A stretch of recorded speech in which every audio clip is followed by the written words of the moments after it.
Oke, baiklah. Bagaimana kalau sekarang kita mendiskusikan bagaimana cara pintar korupsi? Sebuah peluang emas yang tidak akan terjadi lagi dalam masa yang akan datang, yaitu kalau Anda yang menjadi pejabat saat ini atau yang punya kesempatan dalam sisa periode ini mendapatkan jabatan, sebaiknya Anda korupsi dengan semaksimum mungkin dalam periode sisa saat ini, yaitu dalam 3 tahun ke depan ini. Sungguh, Anda harus memanfaatkan dengan baik momen ini untuk korupsi. Mumpung korupsi saat ini dibiarkan, manipulasi jabatan untuk kepentingan diri sendiri dan kelompok sendiri dibiarkan, tidak dihukum. Melanggar sumpah jabatan, kita tidak ditindak. Bahkan terang-terangan makan hak rakyat, tidak dipecat dari jabatan, apalagi dihukum. Jadi manfaatkanlah jabatan Anda semaksimum mungkin. Informasi berikut ini kita bermaksud mengajarkan kepada semua pejabat yang saat ini menjabat, mumpung New Mind belum berkuasa yang akan menghukum mati semua koruptor, Anda sebaiknya korupsi. Jadi manfaatkan waktu tersisa ini untuk menyedot harta negara, dan Anda akan dilindungi dengan para buzzer serta kepopuleran pejabat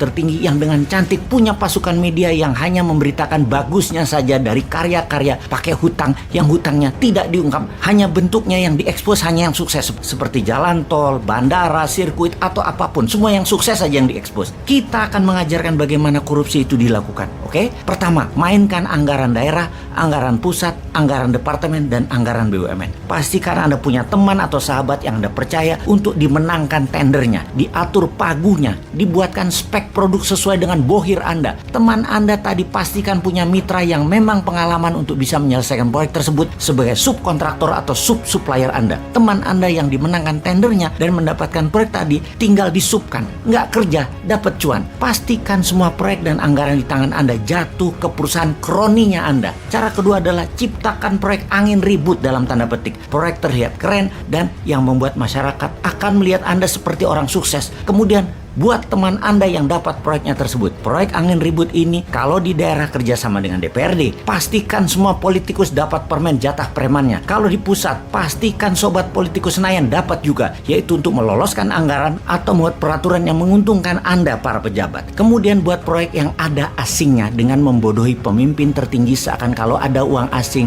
negara kita itu dianggap makmur, dengan cara membuat lembaga rating internasional kita bayar agar negara kita mendapat hutangan, agar dapat kepercayaan asing, agar proyek asing masuk, dipermudah dengan peraturan, misalnya Omnibus Law. Buat aja semacam itu. Lalu karena proyeknya cross border atau antar negara, maka komisi Anda sebagai pejabat diletakkan di luar negeri. Karena di luar negeri tidak ada PPATK-nya yang bisa cek. Akuisisi apapun libatkan pendana asing. Tujuannya agar bisa bagi cuan di luar negeri. Import itu sumber korupsi karena dananya ada di luar. Jadi kita harus perbanyak import. Setelah memainkan anggaran, maka kita akan membuat peraturan yang menguntungkan kita dengan membuat kebijakan yang menguntungkan bisnis kita. Saat ini Anda sebagai pejabat boleh berbisnis, walau sebagai menteri atau pejabat-pejabat lainnya yang dalam sumpah jabatan Anda tidak boleh memperkaya diri sendiri dan memperkaya orang lain. Tapi tenang, selama Anda mendukung pemimpin populer, Anda aman. Kemudian manfaatkan anggaran pemerintah daerah atau departemen atau apapun untuk membuat Anda terkenal, seperti main di sosial media, di media mainstream. Semua acara-acara Anda harus ada dan harus dimediakan. Pokoknya Anda fokus terus memanfaatkan dana gubernuran, dana bupati, dana menteri untuk membuat Anda terlihat bekerja, terlihat bijak, terlihat berhasil. Penting ini dilakukan karena modal untuk terus menjabat adalah Anda terkenal. Apalagi Anda mau mencalonkan diri untuk menjabat lagi. Walaupun sebenarnya itu korupsi, tapi tenang, Anda banyak yang suka pakai fasilitas jabatan, nggak apa-apa. Mobil dinas, uang dinas, pesawat kepresidenan, apapun, semua pakai aja yang namanya kedinasan. Jadi pelajaran korupsi kita simpulkan kali ini, yaitu 1. Bikin proyek angin ribut. 2. Anggaran pastikan jatuh ke rekanan dan teman kita.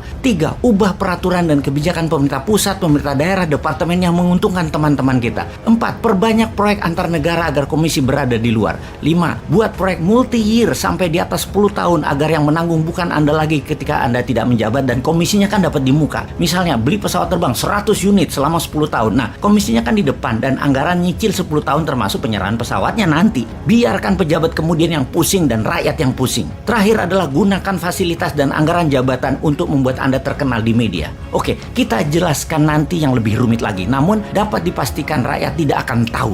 Jadi yang sedikit ini dulu diperbanyak korupsinya. Selamat menikmati sisa jabatan Anda.